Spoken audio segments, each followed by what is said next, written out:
I got a question for you. Have you ever had the experience where you thought about doing something that was maybe new, seemed kind of exciting, but was also a little bit of a stretch, but otherwise seemed like it might be fun to do, but then have this feeling of fear just come over you, which if that fear had a voice, the voice would be saying, I can't do it. And then you just have this feeling where the body's just kind of freezing up.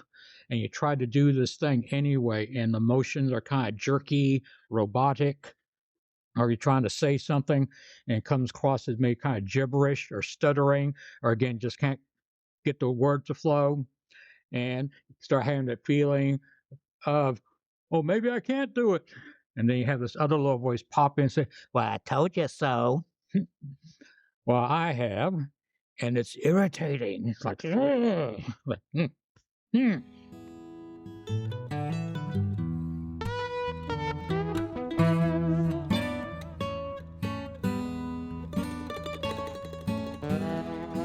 All righty. My name's David Mays, your host for this edition of the show I call A Confident Life, and more specifically, what I call an ACL Check In. ACL as in a creative life. And like I said, it's kind of a check in. This is a show where I get a chance to kind of talk about the work that I'm doing, kind of check in about that, things I'm learning, things I want to share, hopefully be a source of inspiration for all you who are watching. And like I said, kind of a check in. Okay. I'm, doing my work. I mean, doing these videos, I am in effect teaching what I want to learn. And like I said, doing my own work, reading stuff, practicing things, doing a little exploring. Like I said, kind of share some of that with you. And the thing I want to talk about with this program is some experience I've been having with what I call a bad case of the I can'ts. As opposed, I guess, to a good case of the I can'ts. Either way, I still deal with a little voice sometimes pops in my head, especially when I'm trying to do something new. Talk briefly about that in the beginning of the film. Little voice pops in and says, I can't do it. It's like, okay, take a deep breath, let it out slowly. And, say, okay, it's okay. We're good. No problem. And just, things I'm learning how to deal with that. That's part of my own work. I mean, that's kind of what got me into doing personal work in the first place, of realizing, hey, there's stuff I want to do, and I'm not doing it. What's going on here? And like I said, doing a lot of my own reading, talking to counselors, therapists, working with groups and all that, and gaining insight, making progress. I mean, it wasn't that long ago. I'm not sure we honestly would have been able to do these videos. And guess what? I still have issues doing it. So again, I'm doing my work in the process, sharing it, and hopefully being some, inspiring any of you who are watching this, trying to do your own work, to know that, I say I'm still a work in progress. I'm still, again, have issues. Um, there's several teachers I like to work, listen to or read their books. A lady named Mel Robbins is one. A gentleman, Dr. Russell Kennedy, he's another person I like to listen to.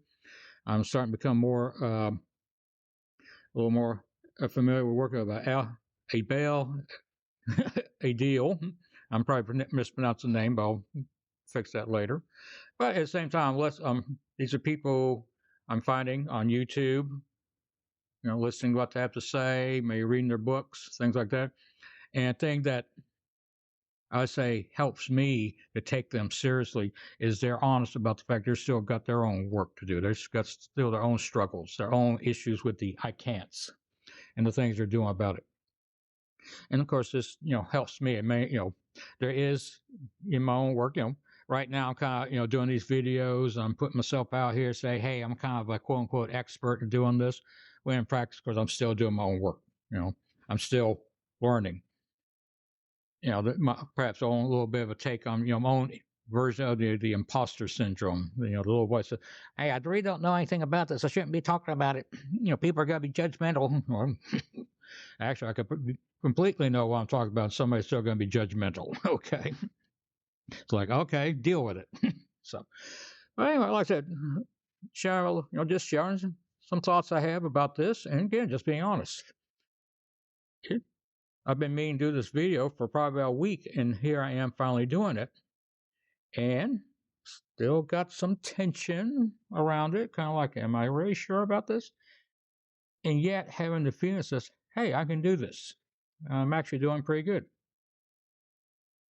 And so I'm contradicting my fears. I am contradicting the thoughts and feelings I have, which come up with the best of intention, to protect me. But I'm kind of saying, wait a minute, there's something more going on here. Yeah, maybe I can do this. And of course, any feedback you can give me, especially positive feedback, yes, please, more positive feedback, will help me with that. But at the same time, I can still look at myself and say, there's something here I can do. Let's try it. Quick story is, like 20 odd years ago, maybe 25 years ago, had a chance to talk to this woman who kind of interviewed me about my experience playing the Native American flute. I play that. If you saw my previous video, I was playing that a little bit. Don't plan to do it this program. I'll probably incorporate that into future shows. But talk to me about it, and made a videotape of me talking about and playing the flute. Gave me a copy of it, watching it later, and just kind of thinking about what I was seeing versus what I remember feeling, and kind of being amazed a little bit on watching myself in this video and realizing, hey, that guy's confident. He kind of seems to be comfortable with what he's doing. Yeah, on the inside, I was kind of like, just a little bit of emotional mess. So again, the experience of what's going on, how I can be kind of contradictory with myself about how to what I can actually do versus what I think I can do. And I've observed this with other people. Again, I've had the experience elsewhere, somebody kind of complimenting me on my calmness and be able to deal with a situation. And I'm thinking to myself, you don't know the half of it. You're saying I'm calm and, nice to be around, clear about what I say, whereas inside I am going, the alarms are all going off. So, but at the same time, I want to hear that. I want to listen to that. Get that feedback that says, yes, I can do this. I mean, again, I'm teaching what I want to learn. I am through these actions, I am challenging myself to stretch, to try things, to perhaps honestly ask the question, can I do this? Or is it really true? Maybe I can't. And be as clear as I can about, okay, what can I honestly not do? And then don't do those things. I think I'm actually, again, it's a stretch, but I can look at myself doing this. Actually, I can do this. And the feedback I've gotten so far is positive. And I'm attracted to doing this, interested in, okay, give it a try. And of course, there's things which I can't honestly do, but honestly, I'm really not interested. There's certain things I can look at, say this is beyond my capacity, and that's okay because I'm really not interested in the first place. So, there may be important lesson there about being honest with ourselves about what we can and can't do. If there's something I honestly, or any of us honestly cannot do, is it really that important? I can think of experiences in school where they're trying to teach me, okay, you got to do this, such a thing, and all that. And kind of like, I'm not sure I can. But deeper down, it's like, I could care less. Why not maybe, let me go do this class where a man work, learning how to use a camera. That's more interesting. My own interest in photography developed, quote unquote, in high school, and I took a photography class. I remember even then try, play with the camera, to try different angles, doing different things, which I still do. Whereas some other classes, pardon me, in a way, I don't even remember what the classes are because, quite honestly, they weren't that interesting, and just let it go. Okay. So again, what to do about these things, about how to deal when any of us are dealing with a case of the I can'ts, the case of the can'ts. Okay. Most important thing is just some compassion, self-compassion. Just be nice to yourself. Pat on the back, pat on the head, whatever, a little scratch behind the ears, whatever, and just show some compassion to ourselves. I mean, personally, I'm not in the habit of using, talk to myself in a negative way, but I can still have feelings. Like the case of the I can'ts. A lot of times it starts out as more of a feeling. I can feel my body kind of wanting to lock up and resist taking whatever action is I want to take. And old habit would be I start pushing back. So you got this thing going on. Yeah, I'm not using words, but the energy is very negative, very I'm putting myself down. Maybe not verbally, but I'm still through my actions, my feelings saying there's something wrong with me. I'm somehow less than because I'm not trying. And not really being compassionate myself, when what I need to be doing is maybe kind of working with that little inner child, in my case, a little 5-year-old, who is both angry about situations and honestly basically scared. Some of it is being kind of a little stubborn. We want to say, no, I don't want to. I don't like that. But then there's another part that is really is fearful and saying, I'm not sure I can do this. I sometimes say my experience of school, with all due respect to the teachers, I know they weren't doing this on purpose, but I feel like what I learned, again, not what they were teaching, but what I learned was how to fail. That I got the messages that, and sometimes it was verbally, or what I heard, I interpreted as somehow I am a failure. I can't do this. And of course, especially as an adult, I can look at myself and realize, no, I actually am very capable of doing a lot of things. And so I'm having to, in a compassionate way, reteach myself how to do these things. To teach myself that, yes, I am worthy. I have worth. I am okay. And just keep doing my work, keep showing up. It's working. I can definitely tell the difference over the years. I still go to meetings, still read the books, listen to people, experiment, and I can see the results, and I still can see the work that still needs to be done. And I'm willing to do the work. I'm doing it. My intent of doing these videos is to somehow share that and hopefully be an inspiration to other people, and saying to you all who are watching, it's worth it. You are okay. You are worthy of love. You are capable.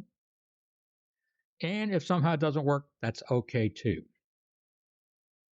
There's some teachers, people on YouTube I've watched, and they're all kind of saying the same thing, but they kind of say in different ways. And there's some people where they're kind of like, you can do it. Just force your way through. Don't let this fear defeat you. And it's like, you really sure about that? Thing I maybe kind of realized about myself and doing this work is that all those thoughts and feelings, the case of the I can'ts, they're not the enemy. It's a child saying, hey, I need some help here. Hey, I'm afraid. Hey, love me. That's what it is. And that's what I want to do. Be more loving of myself, be more compassionate.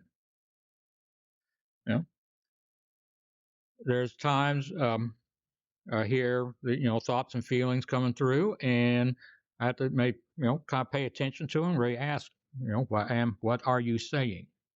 There's a saying I've heard that I like that kind of goes by, don't believe everything you think or feel. And I have those feelings, I have those thoughts, I'm kind of pay a little closer attention to them and see what they're really trying to say. They're not trying, there's nothing in my psyche trying to trip me up and say, my job right now is to make David fail. No, it's not. It's trying to protect me. And it's important for me, I promote this, have some compassion on ourselves. Be nice to yourself. Maybe push a little bit, but kind of in a gentle way. Or actually, the phrase I like to use is rather than pushing, lead. There's a story I read years ago about Dwight Eisenhower back when he was a general during World War II, where the story goes is he took a piece of string, laid it on a table, and started pushing the string. And of course, the string just went every which way. But then he started pulling the string, and then the string straightened out. And he used that example of the importance of leading rather than pushing. That if you can lead, people will probably be quite happy to follow along. And of course, how you lead is important. Whereas if you start pushing them, well, yeah, they're going to push back, or they're going to kind of go out sideways or do other things, because find that awkward to do. No, not. Yeah, they may, have some resistance there. People are going, you push somebody, they may push back. So anyway, that's where, that's what I'm doing. Like I said, doing my own case of the I can'ts and doing my work. And here's an example of, what that's leading to. Me sitting here in front of this camera, doing my little song and dance routine. But at the same time, actually kind of enjoying this. Hey, I can go back and after say, hey, look what I did. Give myself that little pat on the back. And of course, that's what I promote here. We all deserve the love. We all deserve that pat on the back. And give ourselves some credit about our own abilities. And at the same time, have some compassion for those times when it does, hey, I'm kind of wondering about this. I'm not sure I can do this because, there's going to be times when we take that step forward and we go, boom, fly on our face. But as I heard somebody say once, even if you fall flat on your face, you're still moving forward. So get up, brush yourself off, do whatever you need to do to heal the wounds that may come from that. And then, in a gentle way, take the next step. And if you can, find a cheering section, find some cheerleaders who'll move, hey, yeah, you can do it, you can do it, you can do it. But if you can't, at least give yourself that. Okay. So, all righty. I think I've said enough for now. Again, thank you for all watching. That's like I said, just sharing some of my own work and what I intend to do. And again, tune in soon for the next show. Got some plans, got some ideas for future programs. Be sure to like and subscribe. Welcome, leave some feedback. Again, leave some encouraging words. If you got any suggestions for the show, definitely write that in below. And of course, if you think that this program is just so bad, I should go burn my camera and go hide in a corner and shame. Hey, go ahead and say something too. I figure if I'm getting some negative feedback, hey, it's oddly enough that's a sign of success. It means that somebody's still paying attention, even they don't like what's going on. Okay. So again, thank you for watching. Be back soon. And with that, we'll say bye.